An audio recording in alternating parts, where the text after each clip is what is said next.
और दशागात्र कर्म जिसे कहते हैं ना, 10 गात्र कर्म जब होता है, जिसे घंटा भी कहते हैं, वह कर्म जब तक नहीं होता तब तक यह जीव उसी शरीर में रहता है। और जैसे इसका 10 गात्र कर्म हुआ, गंगा जी में जाकर, शोरम जी में जाकर, जहां भी जो करना था वो कर दिया, 10वां करने के बाद में अब इसे ले जाया जाता है भगवान के धाम, धर्मराज के पास में। अब धर्मराज के पास में ले जाकर इसका हिसाब देखा जाता है, इसका पाप क्या है, इसका पुण्य क्या है। और जो इसने पाप पुण्य किए, उस पाप पुण्य के प्रभाव से अब यदि ये पापी है तो इसे नरक में ले जाया जाएगा, अब यदि ये पुण्यात्मा है तो इसे कहां ले जाया जाएगा, स्वर्ग में। और जो पापी भी नहीं है और जो पुण्यात्मा भी नहीं है और जो भगवान का भक्त है वो स्वर्ग में नहीं जाएगा, क्योंकि स्वर्ग में चले गए तो स्वर्ग में कब तक रहेंगे, जब तक हमारा पुण्य है तब तक हम स्वर्ग में रहेंगे।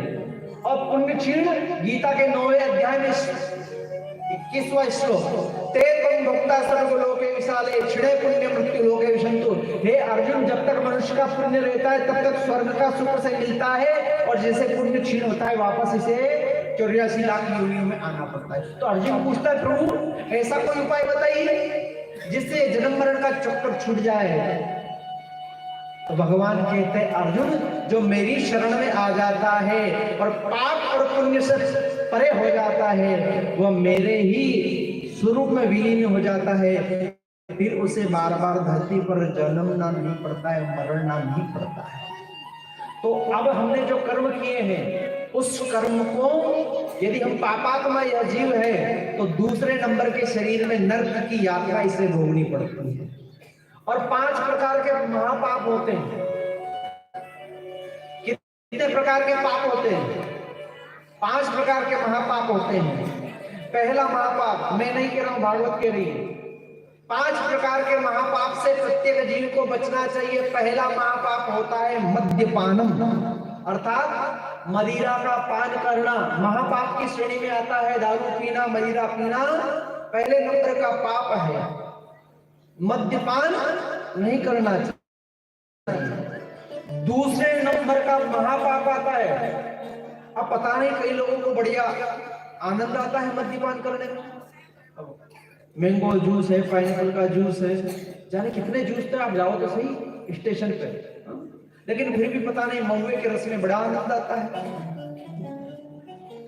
एक व्यक्ति को सर्दी हो गई, उसने महाराज संजीवनी और जो हॉस्पिटल है ना सब देख लिए, उसकी सर्दी नहीं गई। वो बैठा है गांव में, चौक में बैठा हुआ है, सूसा कर रहा है। एक व्यक्ति आया, क्या हुआ यार, तेरे जुकाम हो गया?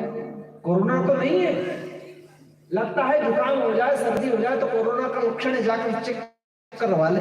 उसने कहा अच्छे डॉक्टर को दिखवा लिया, सारा ट्रीटमेंट ले लिया, बीमारी दूर नहीं होगी। उसने कहा चिंता मत कर, शाम को मेरे घर आना। क्यों? मैं दवाई दूंगा। तू कब से डॉक्टर बन गया? वो पूछ रहा है बेचारा जिसको जुकाम हुआ, तू कब से डॉक्टर बन गया? मैंने अच्छे डॉक्टर को दिखा लिया, मेरा जुकाम नहीं गया, और तू कह रहा है कि मेरे घर आना। तो आना तो सही। उसने कहा इतनी गारंटी कैसे है? अरे भैया, एक ढक्कन दवाई यदि जो मेरे घर पर बोतल में रखी हुई है वो तू ले लेगा तो तेरी सर्दी सुबह होते होते तो चली जाएगी। जिस आदमी को जुकाम हो रहा था उसने कहा इतनी गारंटी, इतने विश्वास से तू कैसे कह रहा है एक ढक्कन दवाई में सर्दी चली जाएगी?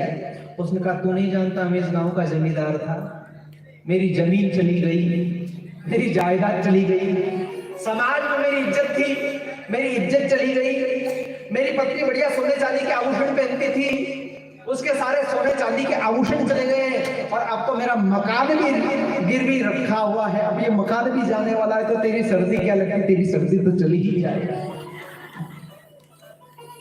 ध्यान देना, फिर भी लोग पीछे पड़े हुए हैं। अरे पीना है प्याले तो भगवान के नाम का प्याला है।